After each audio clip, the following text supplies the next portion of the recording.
Akala nyo ba pag home assistant ka na, isang app ka na lang? 12 pa rin yung app ko para sa isang bahay. 8 years na ako dito sa Calapan Oriental, Mindoro. Tindahan sa unahan, bahay sa likod, kasama yung asawa ko at yung 4 years old na anak ko ngayon. Unti-unti rin ako nag-i-install ng mga smart home products sa buong bahay at tindahan namin. Ginawa kong automatic yung lahat. Yung utak, home assistant. Yung asawa ko naman, ang preferred niya, yung voice control.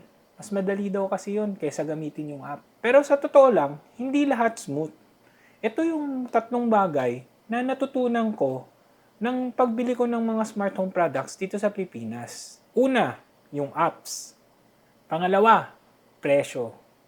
Pangatlo, yung availability ng mga products. Una, yung apps. Sabi nila, pag naka-home assistant ka na, isang app na lang yung kailangan mo para mapagana lahat.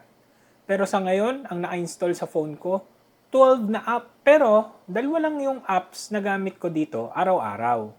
Una, yung home assistant nga. Dahil halos lahat naman nandun na, nagagamit mo na. Pangalawa naman, yung Unify Protect. Ang ganda kasi ng Unify Protect, once na na-open mo na siya, buong araw, hindi mo na kailangan galawin, kita mo na yung mga camera. Yung 8 apps naman na gamit ko, pang setup lang siya. So, pag binili mo yung ng bago yung items, bubuksan mo, gagamitin mo yung app nila para ma-setup siya and all, tapos, ililipat mo naman siya papunta sa home assistant. Once na nalipat mo na sa home assistant, hindi mo na siya kailangan gamitin. Tapo na app para sa mga tipilik na products. Akara na app para naman sa akara na products. Smart Life naman para sa mga Tuya-based na product. Tapos, yung Shelly para sa mga Shelly products. Google Home naman para dun sa Chromecast ko. Fire TV app para naman dun sa Fire TV namin. At yung Tile para mahanap naman yung mga importanteng bagay dito sa bahay. Yung Alexa na app naman, gamit ko rin. Dahil nga yung misis ko, ang preferred niya is yung voice control. Tapos, yung dalawang app na hindi ko pa po na-integrate sa Home Assistant, yung una, yung Luckily. Yung pangalawa naman po, yung Solarman. Yung Luckily, app naman siya nung smart door lock ko.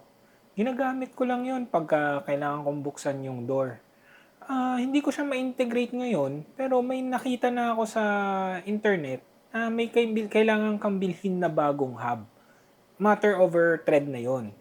So, pwede na rin siyang i-integrate daw sa Home Assistant. Maybe pwede nating next project next time. Ang problema lang nun, hindi siya available dito. Yung solar app naman, ginagamit ko yon para makita yung production ng kuryente ng solar namin. May integration na rin to sa Home Assistant. Pero hindi ko magawa. Nakailang try na rin ako. Nakaka-frustrate. So, hindi ko lang talaga siya maidikit sa Home Assistant. So, ito yung dalawang app na hindi ko pa rin ma-integrate sa ngayon para sa Home Assistant. Pangalawa, yung presyo ng gamit dito sa atin. Minsan, halos doble yung presyo dito kaysa sa US. Minsan naman, 30 to 40% yung matitipid mo. Depende sa brand at saka kung anong klase yung bibilhin nyo. Yung smart lock ko, yung Akara U300, dito pagka tiningnan mo sa online shops, may kita mo mga 17,000 plus. Nung nabili ko yun, $159 lang. So kung i-convert mo yun dito sa atin, siguro nasa mga 9,000 plus. Talagang halos doble kung minsan. Kaya swerte ako, yung mama and papa ko nasa US. Yung isang kapatid ko rin nasa US. Sila yung pinabibili ko sa Amazon. Tapos, nilalagay nila sa box, pinapadala nila sa balikbayan box. Kaya kung meron kayong family members na nasa US din at willing naman silang bumili at ipadala sa inyo yung gamit, sobrang laking advantage talaga. Hindi masakit sa bulsa. Pangatlo, yung paghahanap ng device or ng gadgets para sa smart home dito sa Pilipinas. Di kasi madalas available. Para kang nagte-treasure hunt pagka naghahanap ka. Dati, pag may device akong gustong bilhin, hahanap muna ako sa mga online apps. Pagka wala akong nakita, wala na. Pero ngayon, lately, pagka naghahanap ako sa online apps, minsan meron na. Katulad nung FP2. Nung nalaman ko siya sa YouTube, hinanap ko siya dito sa app natin. Wala akong nakita. out of stock din naman sa Amazon. So, naghintay ako. Tapos, ayun, si Akara Philippines. Nagkaroon na dito. Ang problema, namahalan ako kasi 6,000 plus. Hindi ko muna binili. After ilang araw lang, out of stock na sila.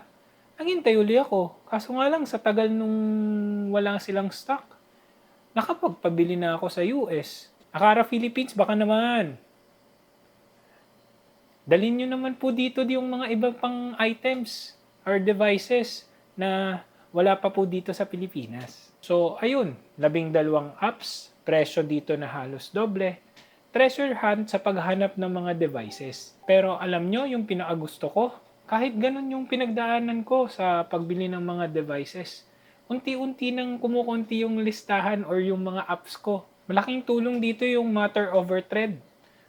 Pag-usapan natin yun sa next video. Magiging isang language na lang. Mapagsasama-sama na natin sa isang app. Yung 12 apps natin, hopefully mabawasan na unti-unti. Ako si Daryl at ito ang Automated Pinas. God bless po.